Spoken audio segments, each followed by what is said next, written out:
Mal Harris, Garbage Man Piper, coming to you again for the fourth time tonight, live from the backstage, my garage. Before I get too far into this,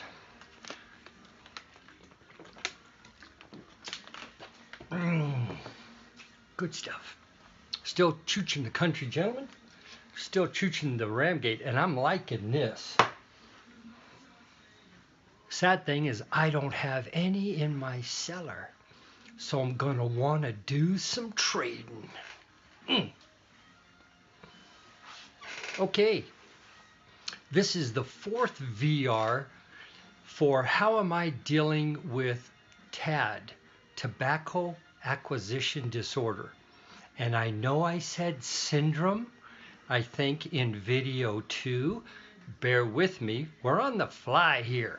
I'm a man on a mission. I'm liking this. Give me a second.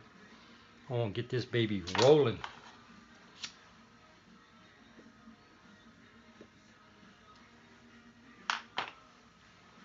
And Ramgate's good stuff. I'm going to give me some. See, that's what I mean. I found a tobacco I like. That's a tobacco worth cellaring. Oh, Dirty Piper. If I haven't said your name once, I've said it 4 times. Thank you for the samples, my friend. All right. So, now we're going to go deep. Now we're going to talk about tobaccos that I have not smoked, I have never tried, but they are samples, okay? They're not tobaccos. A few of them are tobaccos I pulled out of the cellar in January so that I could smoke them, okay? I'll show you which ones those are. And then I'll show you the process that I'm using when I work through the samples.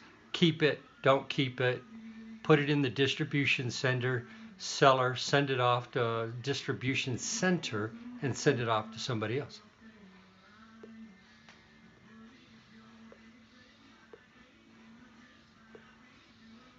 Dang it.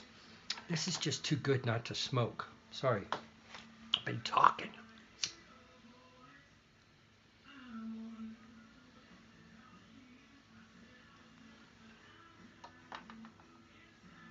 Oh, that's good. Hang on.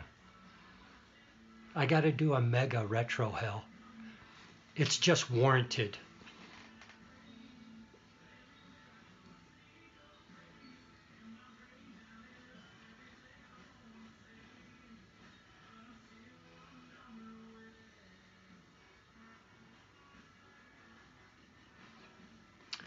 That's a keeper.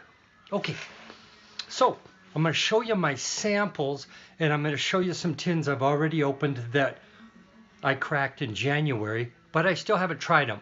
But I cracked them because I know I want to get at them. I'm going to flip this bad boy around so you can see what I see when I sit down here in the studio.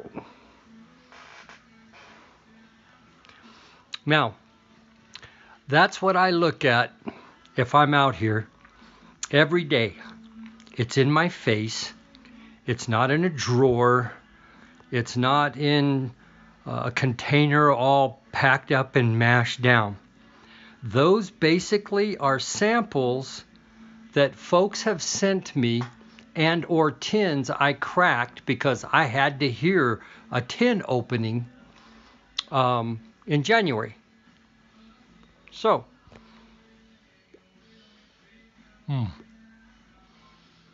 sorry, I'm enjoying this backy. All right, enough of that. Put the pipe down, and we're just going to look at some of these tins. Now, that top row is Esoterica. That is what I am going to be chooching, and I'm also talking about these Germain blends as well. Okay, so basically, those are my February smokes. Now I may crack some tins. For example, I've got some down here that I'm going to smoke. Okay. And I've got that I hadn't tried yet. But a lot of these, and I've got pretty much the name of the person on them that I have not tried.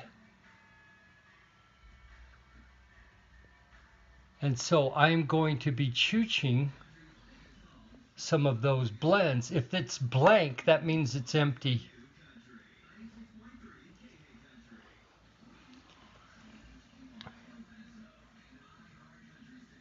That Balkan Sassini, I cracked that tin because I've never tried any. The Balkan Sobrani, I cracked a tin because I haven't tried any. So again, these are blends. The Northwoods is in there just because it has to be. Everybody needs a little Northwoods every now and then. Some of these are some old tobaccos. Road Glide Sully, Brian, gave me some tobaccos that I still need to try, but I want to get to them and I want to try them. I'm excited to. He did some experiments with some of this stuff. Luxury Bullseye Stoved. That right there, LJ Peretti 8, I got from, I don't have it written on there, but that's Andrew Slarigliano, Blue Frame Piper. Okay, so once I have tried that, you can see now that there are some tins with check marks on them. The tins that have check marks on them are tins that I tried and that I need to decide, is that going to be given to somebody, or am I going to say that is a tin I want in my cellar? So you can see I haven't even touched it. There's like 1, 2, I don't even know what that one is. What is that? Sutliff Stoved 51. That's somebody's experiment they gave me. Brian. Haven't chooched that one yet. Oh yeah, I did chooch it. It was good. Some of this stuff I won't be able to get. Okay guys, but the idea here is it's sitting right in front of me.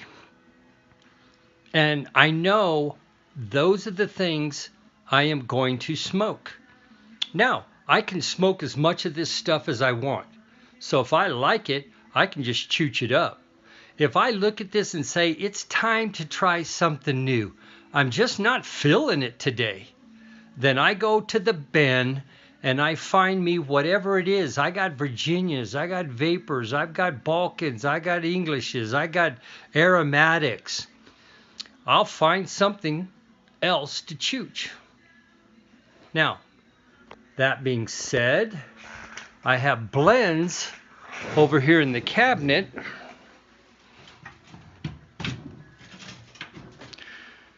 These are going to be blends that I can go to.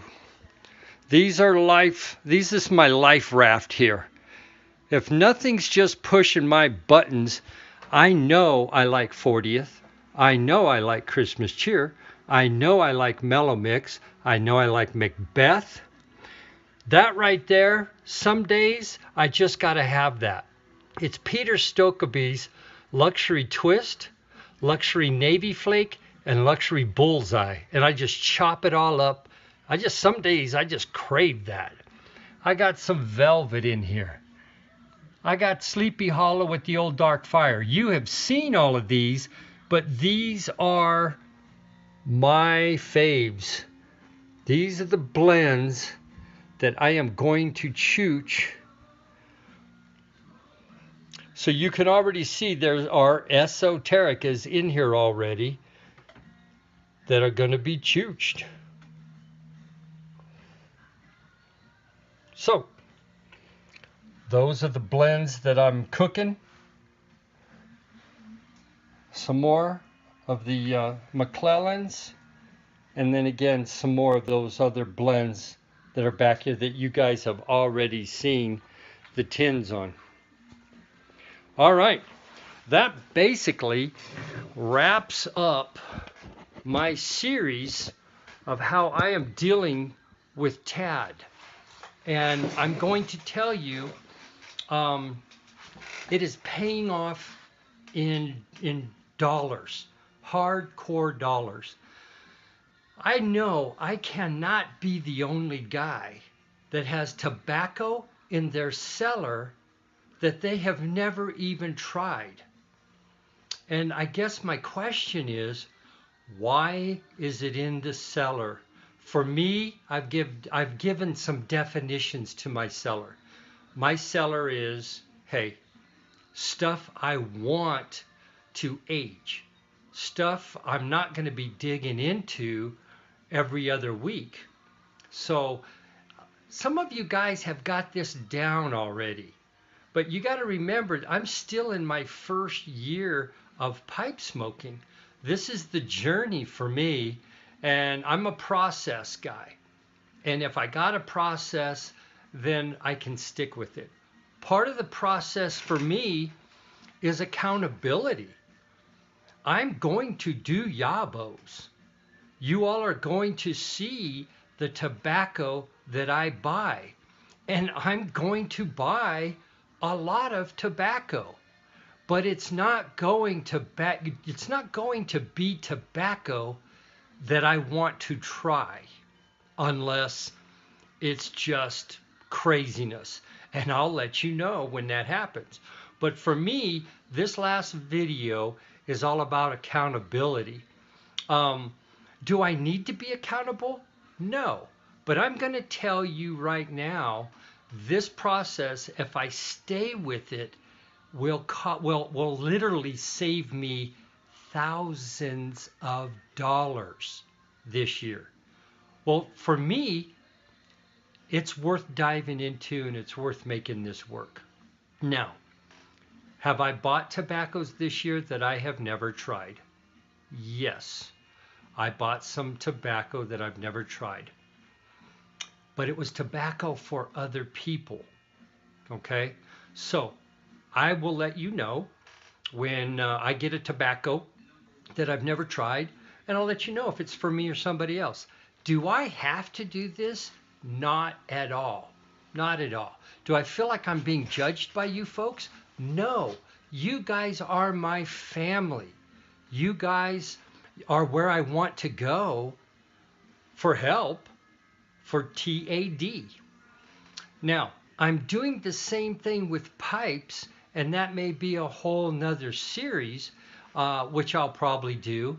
But how am I dealing with PAD, pipe acquisition disorder, which I still really haven't pretty much got a handle on that, but I'm getting there and I'm working the system. Listen, I appreciate you guys enduring these 4 videos. Give me thumbs up, give me thumbs down, give me some comments, but do me a favor. If you see video 1, go to video 2. If you see video 2, go to video 3. If you see video 3, go to video 4. Because part of me, again, it's part of accountability. And listen, loving on the YTPC and can't wait to do more of it. Mel Harris, Garbage Man, Piper saying, sweet chicken, baby. Y'all be safe out there.